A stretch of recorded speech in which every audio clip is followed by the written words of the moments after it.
مزمور داويد معرف تشعته مسغانا نتقنع زفرد أملاخ هو እግዚአብሔር بملؤ لبي كمسغنكاي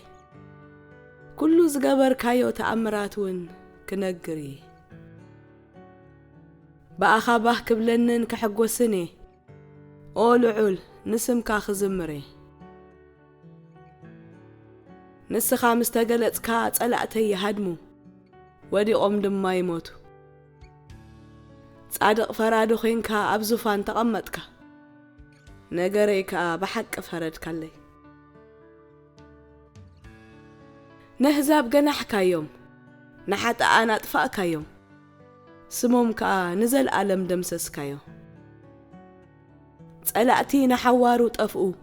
كتماتاتهم عنوا نزل ألم كا ترسعن ترفا እግዚአብሔር ግና نزل ألم نجيسو ينبر زفانو نفردي أدالو نسونا علم بحق يفرده نهزبتاتون بقنعنا يدانيوم እግዚአብሔር نطقعات عقبا بጊዜ ጸበባ እምባዩ ኦ እግዚአብሔር እቶም ንስምካ ዝፈልጡ አባኻኻ ዕቆብዮም ንስኻ ኸኣ ነቶም ዝደልዩኻ ኣይተሓድጎምን ኢኻ ነቲ ኣብ ጽዮን ዝነግስ እግዚአብሔር ዘመርሉ ኣብ ማእከል ኣሕዛብ ግብርታቱ ንገሩ እቲ ፈዳይሕነ ዝኾነ እግዚአብሔር ንጥቑዓት ይዝክሮም እዩ ንኣውያቶም ኣይርስዕን እዩ ነቶም ዝበደሉ ድማ ይቐጽዕ ነቲ ብጸላእተይ ዝረኽቦ ዘለኹ መከራርኣዮ ኣታኻ ብኣፍ ሞት እተውፅኣኒ ደንግጸለይ ኣነ ኸኣ ኣብ ደጌታት ኢየሩሳሌም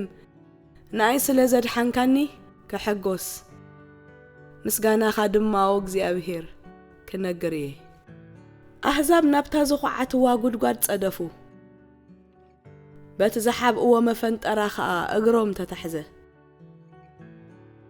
እግዚአብሔር ቅኑዕ ብምፍራድ መን ምዃኑ ኣፍለጠ ረሲእ ግና ብግብሩ ተታሕዘ ክፉኣት ሰባትን እቶም ንኣምላኽ ዝኽሕድዎ ኩሎምን መወዳእታኦም ሞት እዩ ድኻስ ንሓዋሩ ኣይክርሳዕን እዩ ተስፋ መሳኪን ንዘለኣለም ኣይክጠፍእን እዩ ኦ እግዚአብሔር ሰብ ከይዕበየልካ ስተንስእ نهزاب أب قدميخا أكبهم فردخا أسمعيهم وእግዚአብሔር فرهاتك عودق اللهم فردخا أسمعيهم